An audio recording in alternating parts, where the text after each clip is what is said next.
Hello students, welcome back to the YouTube channel of Akbar classes. Akbar classes के YouTube channel में आप सबका फिर से स्वागत है। आज हम बात करेंगे क्रिस्टलाइजेशन पर। ओके, क्रिस्टलाइजेशन क्या है, इसको जानने से पहले मैं आपको बताना चाहूँगा कि आपने अपने प्रीवियस क्लासेस में ये तो ज़रूर पढ़ा होगा कि अगर आपको सी वाटर से सॉल्ट को, जो सी वाटर में डिफरेंट सॉल्ट डिज़ोल्व होते हैं, उसको ऑब्टेन करने के लिए how do you obtain salt from sea water, तो क्या करते हैं आप, सी वाटर का करते हैं इवापोरेशन। तो इवापोरेशन अगर आप समझते हैं तो यू कैन अंडरस्टैंड क्रिस्टलाइजेशन। तो ड्यूरिंग द इवापोरेशन क्या होता है, जो वाटर होते हैं वो उस सॉलिड से मिक्स होता है और वो वाटर इवापोरेट हो जाता है because of the heat. Evaporation के बाद जो सॉलिड आपको मिलता है वो सॉलिड क्रिस्टल्स के फॉर्म में मिलता है। After evaporation the solid you get is in the form of crystals. लेकिन ये क्रिस्टल्स क्रिस्टल क्लियर नहीं होते हैं। व्हेन आई से क्रिस्टल क्लियर, इसका मतलब ये हुआ कि इसके साइज इतने छोटे होते हैं कि you can't observe the crystals, क्योंकि क्रिस्टल्स वेल अरेंज शेप में होते हैं और बड़े होने से आपको समझ में आते हैं। समझ में आ रही बात? तो क्रिस्टल के साइज इतने छोटे होते हैं इवापोरेशन के बाद कि वो प्रिडिक्ट करना मुश्किल हो जाता है। And the solid that you obtain after the process of evaporation is not pure. यानी कि इवापोरेशन के बाद, इवापोरेशन जो प्रोसेस होता है, इसमें जो क्रिस्टल्स मिलते हैं, crystals are very small. And number second, the obtained solid is not pure।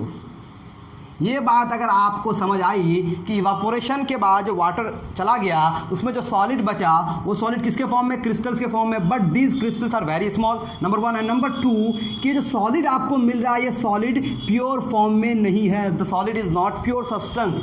समझ पा रहे हैं मेरी बात? इसमें कुछ इम्प्यूरिटीज़ प्रेजेंट होती है। तो अब इस इम्प्यूरिटीज़ से निजात पाने के लिए, how to get rid of these impurities, we have another process which is crystallisation. अगर क्रिस्टलाइजेशन को सिंपली देखेंगे तो क्या है, simply formation of crystal. Simply क्या है ये, फॉर्मेशन ऑफ क्रिस्टल्स।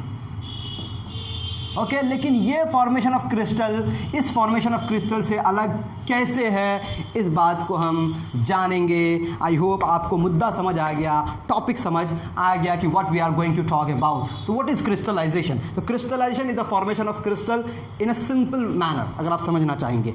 अब इस क्रिस्टलाइजेशन को क्यों अप्लाई करते हैं? क्योंकि जब आप इवापोरेशन प्रोसेस करते हैं you don't get solid in pure form. यानी कि ये क्रिस्टलाइजेशन एक मैथड है सेपरेशन का, separation method which is applied to get a pure form of a solid from its solution. तो क्या है crystallisation? Crystallization is a physical change which is applied to get a pure form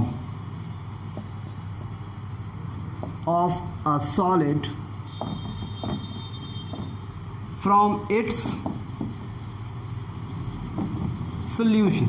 उसके solution से उस solid के pure form को, कौन से फॉर्म को, where have I written pure form. Pure form का मतलब there is no other substance in it, pure substance. For example NaCl है, ये सी वाटर में, किसमें है, सी वाटर में।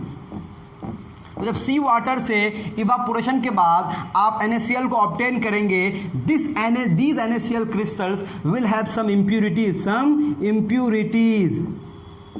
बट आपको ये इम्प्यूरिटीज़ नहीं चाहिए तो आपको क्या करना पड़ेगा, क्रिस्टलाइजेशन करना पड़ेगा। I think this is very very clear. इसका एग्जाम्पल क्या हो जाएगा, to obtain pure crystals of NaCl, एक एग्जाम्पल हो गया। And there are so many examples, इसके एग्जाम्पल्स हम और देखेंगे अभी अभी। अब सुनिए, जब क्रिस्टलाइजेशन होता है इसमें जो क्रिस्टल्स बनते हैं, these crystals are always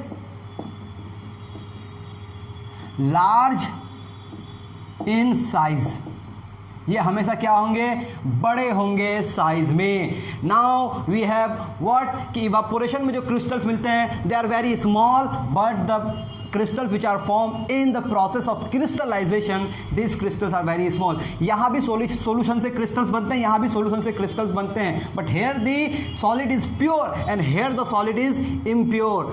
Basic difference, I think you have got it. समझ आई मेरी बात? अगर आपके पास पहले से ही प्योर फॉर्म में था तो यहाँ भी प्योर मिलेगा, यहाँ भी प्योर मिलेगा, बट मैं ये कह रहा हूँ कि अगर आपको पता नहीं है कि वो प्योर है या इम्प्योर है, तो अगर ये इम्प्योर था तो इम्प्योर ही मिलेगा, अगर यहाँ इम्प्योर भी था तो आपको प्योर मिलेगा। This is the basic difference between evaporation and crystallisation. अब कंपैरेटिव बात समझ आ गई तो लेट्स टेक एन एग्जांपल और समझते हैं कि ये प्रोसेस क्या कैसे जाता है। आई थिंक आप समझ पा रहे होंगे मेरी बात। तो इस प्रोसेस को देखते हैं, how the process is done. चलें, कैसे होता है इवापोरेशन, होता कैसे है, प्रोसेस को देखते हैं। प्रोसेस, ठीक है। हम लोग एग्जाम्पल किसका लेंगे, अगर आप क्लास 7th में पढ़े होंगे तो there is an example of crystallisation of copper sulphate. किसका आपको क्रिस्टलाइजेशन करना है, कॉपर सल्फेट का। ओके, तो हम लोग करेंगे प्रोसेस किसका करेंगे, क्रिस्टलाइजेशन ऑफ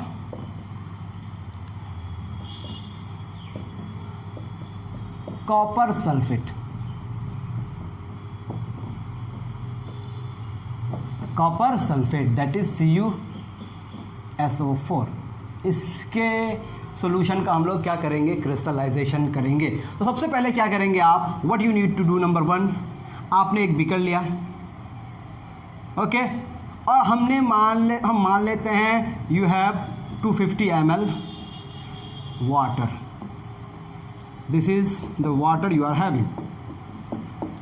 तो सबसे पहला नंबर 1 स्टेप्स अगर देखेंगे आप, स्टेप्स में number 1 take 250 ml of water in a beaker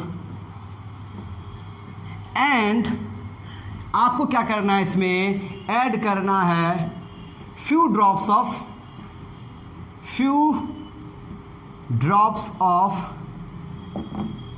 dilute H2SO4 that is sulfuric acid. अब now what is the role of sulfuric acid I will discuss in later classes. अभी ये समझना है कि you have 250 ml of water and you are having few drops of sulfuric acid in it, okay, and add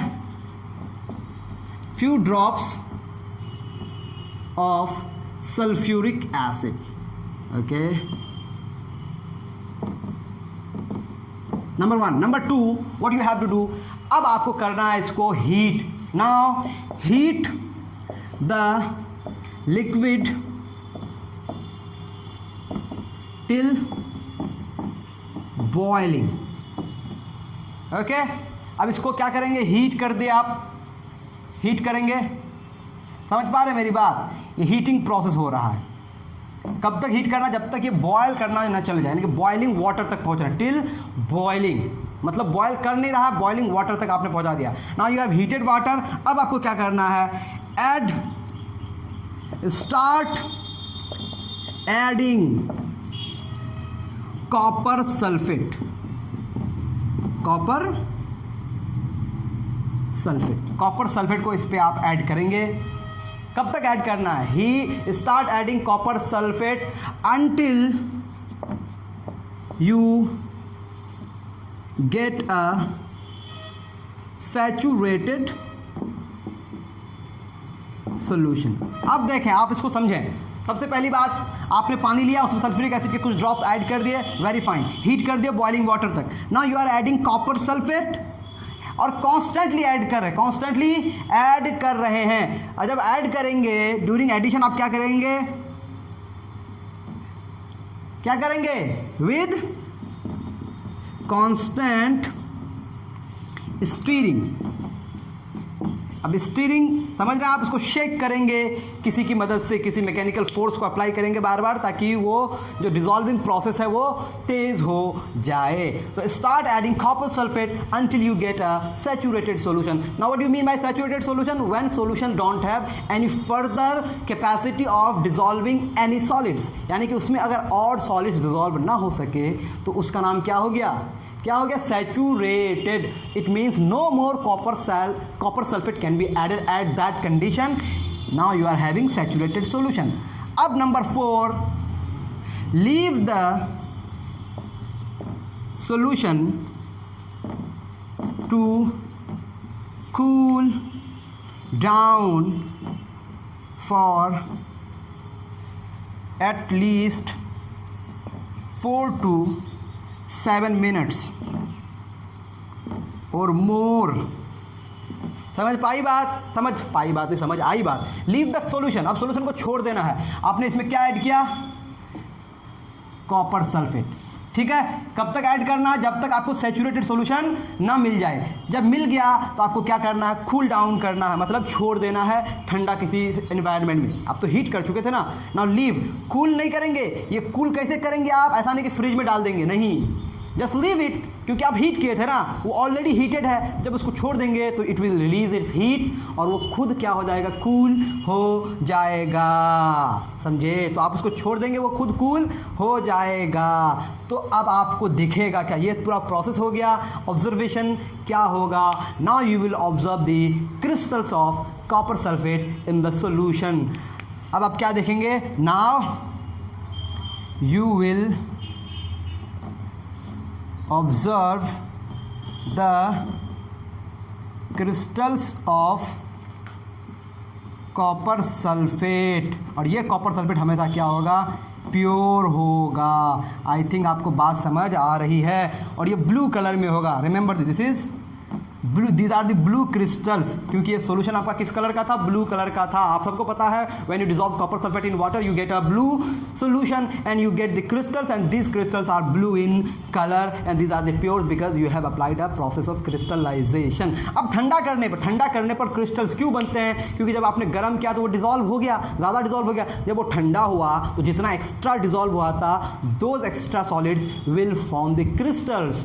समझ आई मेरी बात? जब evaporation करता है तब भी क्रिस्टल बनता है, लेकिन वो छोटे छोटे बनते हैं और वो प्योर नहीं होते हैं। But in this process the crystals are pure, क्योंकि ये प्रोसेस इतना बेहतरीन होता है, इतना वेल अरेंज्ड होता है कि इस प्रोसेस में इम्प्यूरिटीज उन सॉलिड्स के बीच में आ ही नहीं सकते हैं। That is why you always obtain a pure form of crystal. But this is a physical change, never think this is a chemical change, this is always a physical change. और ये एक separation process है किसी impurities को किसी pure solid से अलग करने के लिए। समझ में आई मेरी बात? अब अगर आपसे पूछा जाए H2SO4 को क्यों ऐड किया जाता है, तो ये H2SO4 को ऐड करने का जो मकसद है, H2SO4 को ऐड करने का मकसद जिसको समझना है उसको मैं बता देता हूँ कि ये सॉल्ट हाइड्रोलाइसिस को प्रिवेंट करता है। H2SO4 in this process prevents salt hydrolysis. Now what is salt hydrolysis? This is beyond your reach. I hope आप मेरी बात समझ पा रहे होंगे। If you enjoy this video, if you enjoy this lecture, please like, share and comment. I hope आप हमारे channel के सारे वीडियोस को देखते होंगे, तो आप देखते रहिए और इस तरह से हम फर्दर लेक्चर्स लेके आते रहेंगे आपके लिए। Thank you very much.